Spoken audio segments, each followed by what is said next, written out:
வணக்கம். இது உங்க ஸ்டோரி டாபிக். இன்று நம்ம என்ன பார்க்க போறோம்னா அணுவளவு மாற்றம்.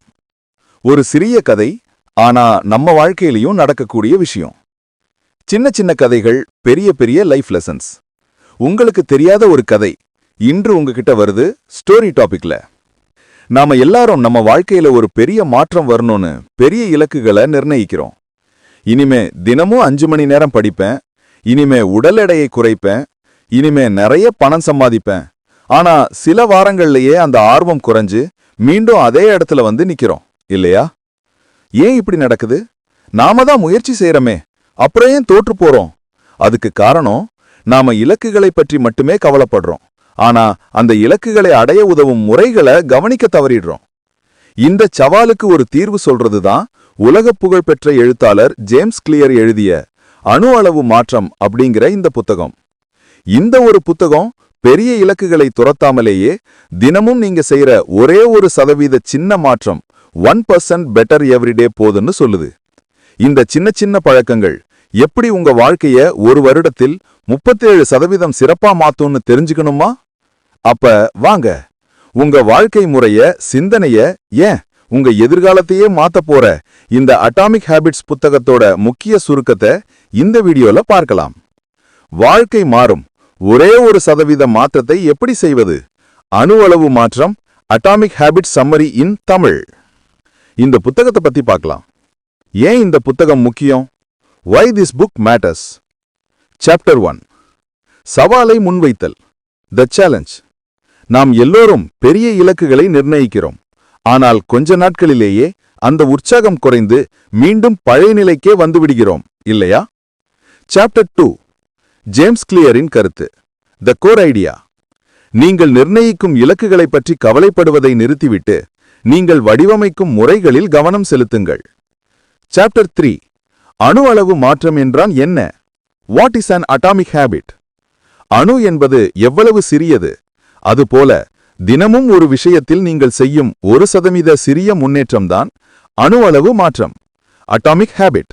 இதை தொடர்ந்து செய்தால் ஒரு வருட முடிவில் உங்கள் வாழ்க்கையில் 37% முன்னேற்றம் இருக்கும். பழக்கத்தை உருவாக்குவதற்கு 4 எளிய விதிகள். The 4 laws to build a habit.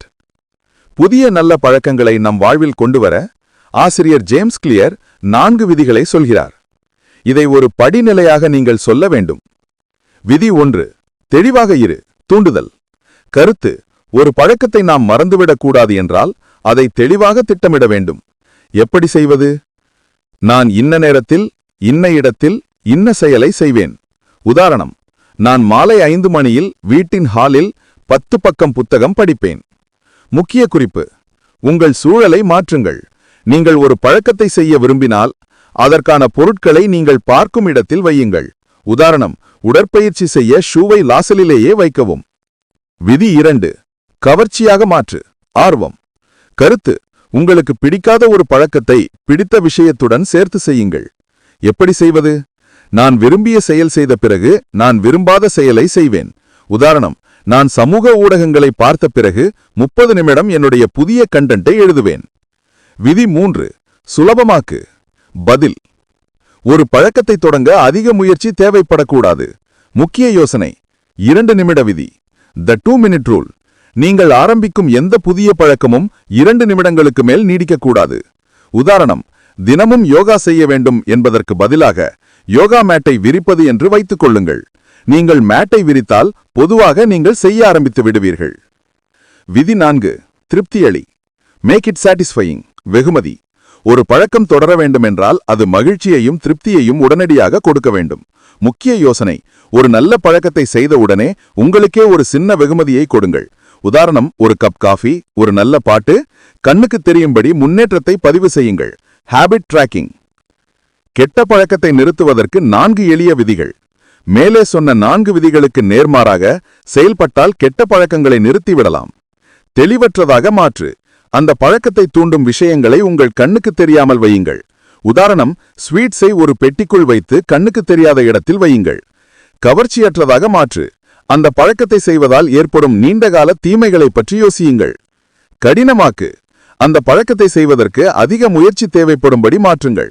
உதாரணம், டிவி ரிமோட்டை கஷ்டமான இடத்தில் வைக்கலாம். திருப்தியற்றதாக மாற்று. அந்த பழக்கத்தை செய்யும் பொழுதெல்லாம் சிறிய தொகையை அபராதமாக பெழிவது போல ஒரு சிஸ்டத்தை உருவாக்குங்கள். முடிவுரை: சங்கிலியை துண்டிக்காதே. Don't break the chain. ஒரு நாளில் ஒரு பழக்கத்தை தவறவிட்டால் கூட பரவாயில்லை, அடுத்த நாளே அதை மீண்டும் தொடங்கிவிடுங்கள். இதுதான் முக்கியம். அடையாளம்: நீங்கள் என்ன சாதிக்க விரும்புகிறீர்களோ அதுபோல உங்களை நீங்களே பார்க்கத் தொடங்குங்கள். உதாரணம்: நான் படிக்கும் ஒரு நபர் என்று நினைத்துக் கொள்ளுங்கள். அழைப்பு: இன்று நீங்கள் செய்யப்போகும் 1% சிறிய மாற்றம் என்ன? அதை இப்போதே செய்யத் தொடங்குங்கள். தேங்க்ஸ் ஃபார் வாட்சிங். நம்ம வீடியோ பிடிச்சிருந்தா மறக்காம ஸ்யோரி டாபிக் சேனலை சப்ஸ்கிரைப் பண்ணுங்க.